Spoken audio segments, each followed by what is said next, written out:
What's up, everybody? It is Jared with Capture the Magic, and in today's video, we're going to talk about all the things that kids can do at Epic Universe, as there's been lots of questions and people wondering about, is Epic Universe kid-friendly, or really Universal Studios in general. So in another video, I'll talk more about all the kid offerings that Universal Studios has, because of course, when you talk about things for kids to do in theme parks, Disney does reign supreme in that category, and Universal over the years has been making progress on things for kids to do in their parks. And obviously with Epic Universe, people are wondering about the kid options there. And given that our kids are 5 and 8 years old, I feel like we have a pretty good grasp on what kids enjoy when it comes to this park, as we took them a couple of weeks ago.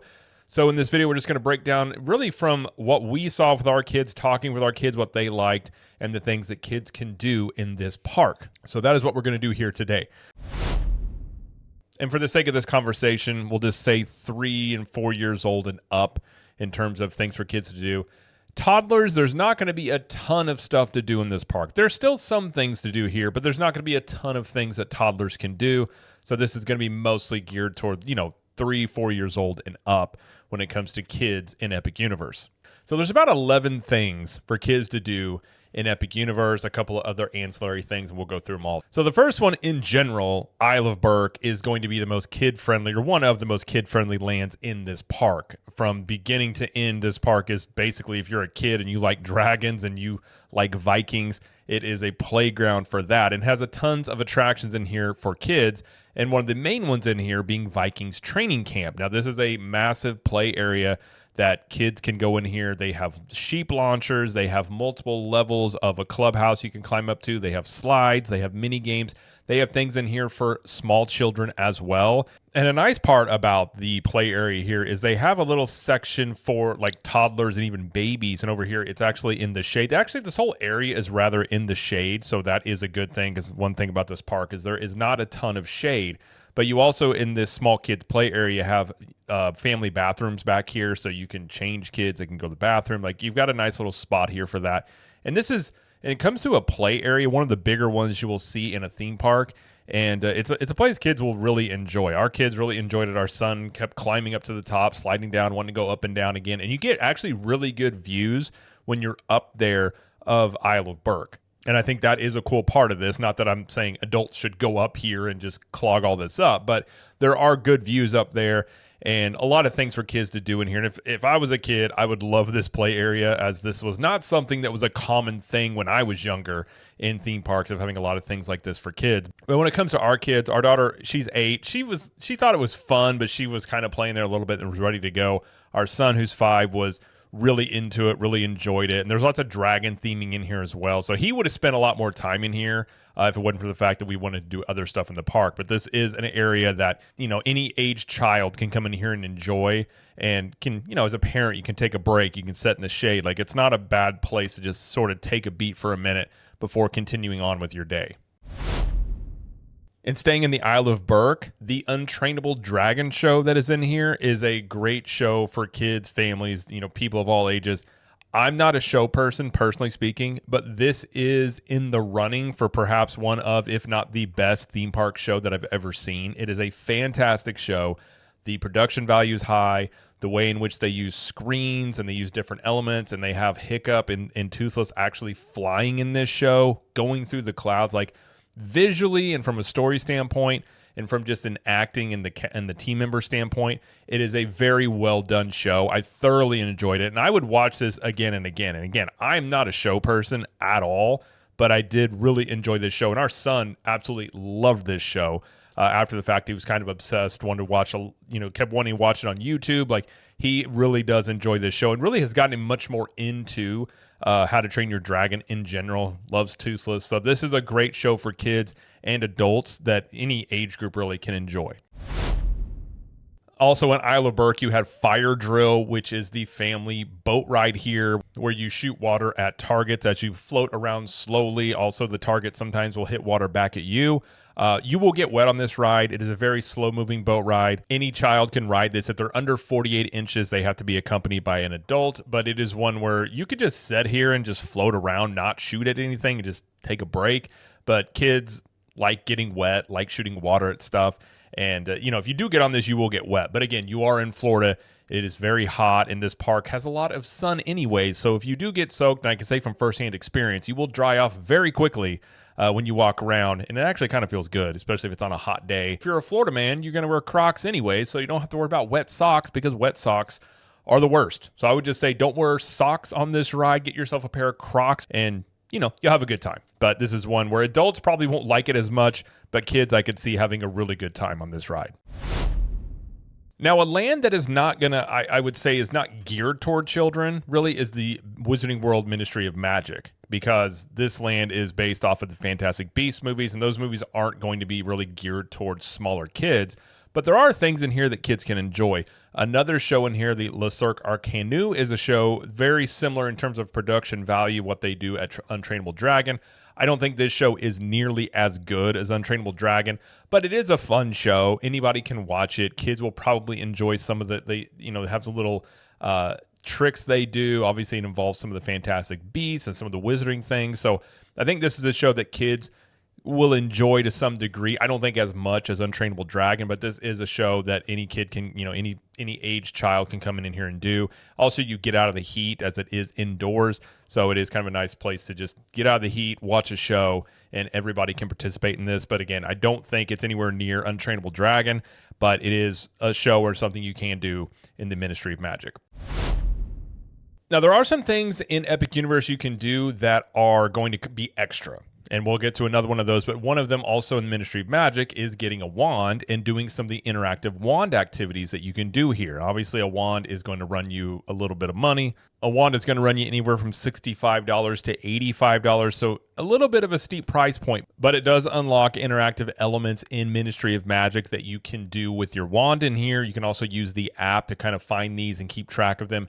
And also it unlocks the ability to do these same interactive wand elements in the other Universal parks if you're planning on going to those. So in Diagon Alley, in Hogsmeade, it unlocks all these. And I believe throughout all of the resorts, you have about 44 interactive wand elements that you can use for these. So if you do get a wand, it does unlock some more things that kids can do of any age. And if they're into Harry Potter, that can be something neat that, kids can cast these spells, get these interactive elements to work. And the ones that I've seen in the Wizarding World Ministry of Magic are pretty cool, as they have updated these wand interactions in the past couple of months here. So it's an updated wand experience. So that does unlock more things that kids can do. And really, you could spend a lot of time doing this, as it just really depends on how much they want to do it. But each kid is going to be a little bit different, but it would unlock potentially a lot of time that kids could spend doing these wand interactive elements. And speaking of the other land that is very kid-friendly is going to be Super Nintendo World. Now, obviously, this is probably my favorite land still. I grew up playing Nintendo. I love Super Nintendo World, as do our kids. Again, 5 and 8 years old, they play Nintendo. They absolutely love this land, as there's tons of things in here for kids to do. And one of them is another thing very similar to the wand experience, which is using a power-up band that unlocks a lot of activities in this land. So I personally think it is worth, now I can speak from firsthand experience, we haven't done the wand experiences yet, but from the power-up band perspective, I do think it is worth at least getting one, because it unlocks the ability to do these extra things in the land here, where you collect these keys by doing these interactive elements. And then if you get the keys, you get to do the Bowser Jr. Challenge, which is another attraction that you can do where you kind of become part of the video game. And we spent multiple hours. Like, our kids loved doing this. We went through over and over again. You can hit the power-up blocks. You can play these little games. You can do these. They've got the little kind of casino areas like in the video games you can play. And our kids really, spent the majority of the time in this land wanting to do these interactive elements. And then the Bowser Jr. Challenge was a lot of fun also. So I do think, in terms of if you have a kid, I think it's worth at least getting one, because at least if you have one, it unlocks them and you can kind of share it back and forth. But it unlocks a lot of things you can do in here. And again, a child of any size or any age can do these attractions, these interactive elements in here. And you also have the Nintendo theming going on, the music going on, and it's a very cool experience. Again, this was probably our kids' favorite thing they did They just want to keep doing more and more of it. It's going to depend on your kid, but for our kids, they were much more into this than they would have been doing the wand experiences in the Ministry of Magic, but it's going to depend on each kid when it comes to that. You can do those interactive activities, but you can also collect stamps, and you can track all this in the app. So it kind of gives you like a little scavenger hunt to do. And at least for like our daughter, like she loves doing that type of activity. So you kind of see the stamps, and very similar to the video games. In the video games, you collect stamps in the levels. So they very much took a lot of the elements from the video games, put them into the land itself, and these power-up bands allow you to do that. So again, it was a big hit with our kids, and even for me, I think it's pretty fun going through and trying to, discover all these things and do these things in kind of like a video game element. So even if you're an adult, this could still be just as much fun, but I think just for kids also, they will find this to be pretty entertaining and unlock extra things that you can do. Another thing in Super Nintendo World you can do is Yoshi's Adventure, as this is a slow-moving kind of omni-mover, kind of like a people mover-esque type of ride, much shorter, I will add. It is outdoors, but any child can ride this. If you're under 48 inches, you need to be accompanied by an adult. But if you're into, Yoshi, Nintendo, kids will absolutely love this. There's interactive elements where you find the eggs and you push the right color egg on your vehicle. Our kids rode this multiple times. They really enjoyed this. There's not a lot to it. As an adult, you'll probably find it pretty boring. But for a kid, I could see why they absolutely love it. And most kids also like Yoshi. And you also see like Baby Mario and that on the ride. So from a kid's perspective, this would be one that a lot of kids will enjoy. And the queue itself is very cute as well. It has some interactive elements in there for kids. It's very much set on like Yoshi's Island. So a lot of kids that, can play those games or have played those games and will recognize a lot of things from this queue on this ride.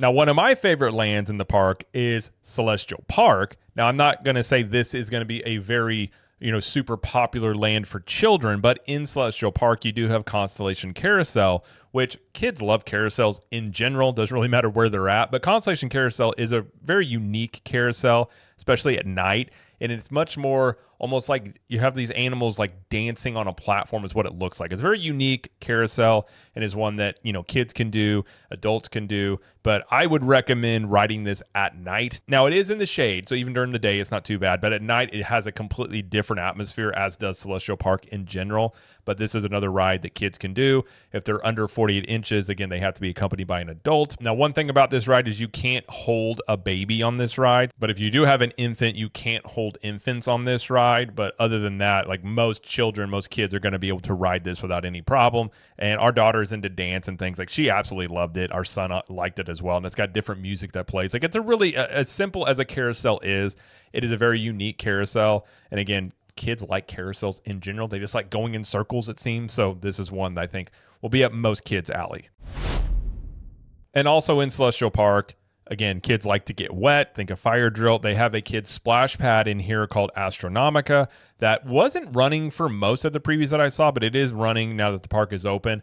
And this is just a splash pad area. So if you bring your kids, like you bring them extra clothes or they have sort of like swimsuits on, they can run through here and get wet, get soaked. And also, given Celestial Park is not going to have a lot of shade, it's going to be very hot in the summertime. This can be a nice little area that kids can cool off, get wet, blow off some steam here. And most kids, again, just like to get wet. Our son in general, there's a splash pad. He wants to get into it, get himself soaked, and then eventually he wants to change clothes because he doesn't like being soaked, but kids in general like this type of stuff. So this is another thing that is designed specifically for kids. And it also works too, it works as a compass of the whole park. So it actually will tell you the direction to go for other lands. So it's kind of a unique thing of not only a kids play area, but it kind of works as a compass for the overall theme of the park as well. Now, another thing in here that kids can do that I think will be very popular are character meet and greets. And you have a couple of these. One of the best ones, I think it may be the best meet and greet I have ever seen, which is the Hiccup and Toothless meet and greet. If you haven't seen this, Toothless is basically an animatronic dragon that is controlled, I believe, in a building behind it, but it actually interacts with each guest. And I know for a fact when it comes to kids, they really do a great job here, as our son did this. And he's very shy with people he doesn't know, but they spent about 5 minutes with him. We're talking to him, went and petted, Toothless, took some pictures. Like, they were really, really good with him. And I've seen them with multiple interactions with kids where this is a very unique, heartfelt experience, and nothing like that really Universal has done before. And I think this is probably going to just lead to more things that they do with different, meet and greets like this. But this one, I think is the best one I've seen in a theme park, and is one that kids will absolutely love. Now, the line for this does get very long. It's a slow-moving line because they spend a lot of time with each guest. So very often this can be an hour plus wait. But I would say for our son, like the entire time waiting, he kept looking at Toothless and looking around. So he was like intrigued the entire time in line.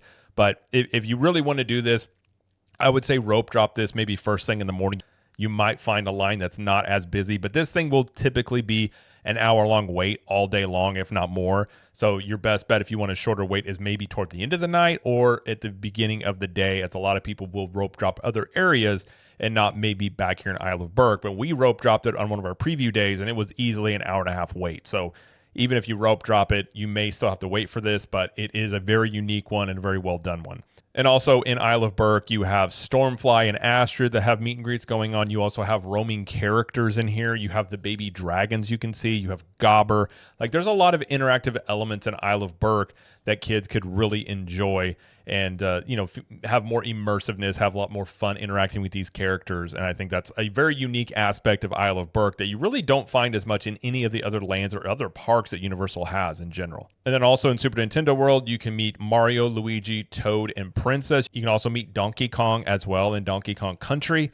And these are always very popular. You can go out and they're voice activated. They'll interact a little bit here. So if your kids are into Nintendo, these are character meet and greets that they will thoroughly enjoy. And again, any child of any age can do the meet and greets. So that is something that kids of all ages can participate in. And kids like meet and greets. I mean, it was actually kind of cool meeting Mario and Luigi myself. So for a kid's perspective, that would be something I think would be very popular.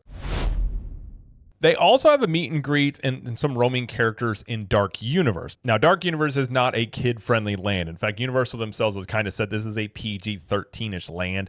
It's not that walking through this land itself is not going to be necessarily scary. It could be kind of spooky at night, but they do have Frankenstein's monster and the Bride of Frankenstein in here, so kids can meet them and interact with them, but it's not going to be the same type of meet and greet. It's just going to be a little bit more oriented towards, not children, I guess you could say. But kids can still meet them. They're going to interact with them just fine, but they may not know these characters as they're based off of very old monster movies. But this is another thing that kids can do here. And I will say the meet and greet in here is also very good. The character actors they have playing these characters are great. You also have the Invisible Man that roams around, but he's very snarky and funny. Not really as much. No, I'm not saying that I wouldn't play well with kids, but it's not one the same as like a Toothless or a meeting Mario and Luigi. And you also have Igor that walks around in here, interacts with guests. So there's a lot of interactive elements in this land. Not necessarily geared toward kids, but kids can enjoy it. And especially like if they don't want to ride Monsters Unchained or some of the other rides in here, why some of the other people, people in your party maybe go ride those rides, you could take kids in here to meet some of these characters, at least walk around, check out the Burning Blade windmill, things like that. So there's not a ton of things for kids to do in here, and it's not really geared toward kids, but there are still some elements in here that kids can enjoy. And another thing in Dark Universe that kids can do that is geared toward them, they have the Darkmoor Monster Makeup Experience where kids or adults can get their makeup done, get face painting to look like these monsters. And obviously, kids love face painting. I know our daughter and our son, anytime there's face painting, they absolutely want to do it every single time. And I imagine many face painters make a killing at festivals because they'll do it for free and then they'll have a tip jar there and every kid there wants to do it. So it's no different in a theme park, except it's not going to be free. They're going to charge you for this, as the prices on this are for the experiment ticket. This is face makeup only. It is $45 per person. And then if you want to do the transformation ticket, so this is face makeup and accessories with that, it's going to be $169 per adult and $109 per child ages 3 to 9. And you come away looking like Dracula or Frankenstein or whoever you want to look like. You can look like one of these monsters. So when it comes to face painting and getting dressed up, they have something they can do in here. So it's almost like Bibbidi Bobbidi Boutique that they have over at Disney World, but this is for monsters where you can come away looking like a monster and have the face painting done in here. And there's other attractions in the park that kids likely will do depending on the age of kids. Like, again, our daughter is 8 years old. She really is getting in more into roller coasters. So for her, she really liked Hiccup's Wing Gliders, Mario Kart Challenge. So did our son. Obviously, you got Yoshi's Adventure in there. Minecart Madness is one where that's not it's not like super thrilling, kind of like a Slinky Dog Dash type of roller coaster. In Dark Universe, you have Curse of the Werewolf that some kids may want to do. It's not really scary. It just spins a lot. But those are some of the other attractions that kids can do in here, depending on the age of your child, may want to do. So there are some other rides as well. But again, if they're really small or they're not really, too into thrilling rides, they may not want to do some of these. But like Mario Kart, Bowser's Challenge, that is one where I think most kids will be perfectly fine on. You're just kind of riding around in a go-kart. And even potentially Battle at the Ministry is one. Like I know our daughter wants to do that. That one is it's not a scary ride. It's more of an immersive ride, but some kids will be okay wanting to do that. Others will not. Like our daughter loves Flight of Passage, which the same ride system there is in for Monsters Unchained, but we walked through that queue and both of our kids were like, we don't want to do this, which I get. It's kind of a spooky, scary type of building there. So that one may not be one kids want to do in general, but there are a lot of rides in this park that kids can do and many kids will enjoy.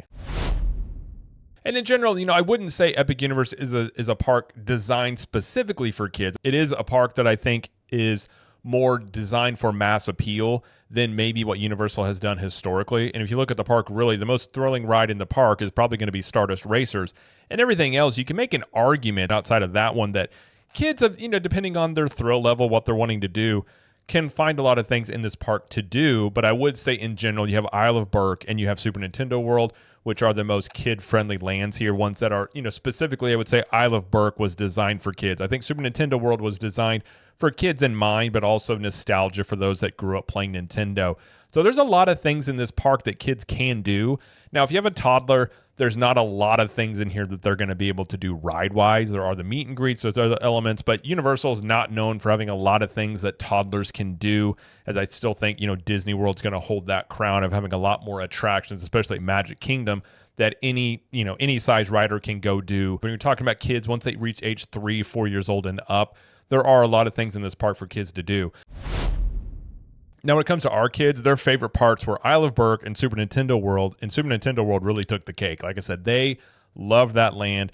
We spent, I don't even know, 4 hours plus in there. We could have spent more as we just wanted to do some other things in the park that day. So the Power Up Band activities, the Bowser Jr. activities, they really enjoyed Yoshi's Adventure, Mario Kart, like all these things, and just walking around the lands, the character meet and greets, the stores, even if you want to go into the Toadstool Cafe, kids will really like that in there. So I would say Super Nintendo, or at least for our kids, was the biggest hit. But I also think Isle of Burke is one of the best lands in this park, and a land that kids really enjoy. Our kids did enjoy it, and I think they want to go back and do more there. But I think those two lands specifically are going to be the most geared toward kids and have the most things for them to do in the park. So ultimately, I think this park has a lot of things for people to do of varying ages, and kind of, again, has the most mass appeal in terms of different demographics of a park than I think Universal has had in the past.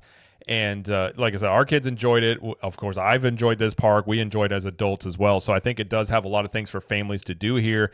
And they'll just add more things as time goes on in this park, I'm sure. A lot more, they could have some more interactive character elements in Celestial Park that they said they were going to have. Thus far, they really haven't had that too much yet. And I think for a lot of people wondering if there are things for kids to do here, there's a lot more than I think people assume right off the bat when they think about a Universal park. So if you're a parent, if you're curious about things that kids can do in Epic Universe, this I think is a pretty solid list. And like I said, from our perspective, our kids really enjoyed this park. They keep wanting to go back, and we plan on taking them back soon. But that's the list here. That's just my opinion on the matter here, talking with our kids and what we saw and what we've seen from other people who have taken their kids as well. But either way, that's going to be it, though, for this video. If you like this video, please like it and subscribe to the channel, as we do lots of coverage here of Universal Studios, Epic Universe, Disney World, and pop culture. And let us know in the comments, what do you think about the offerings that Epic Universe has for kids? And do you think that this park is kid-friendly? And until next time, we will see you in the parks.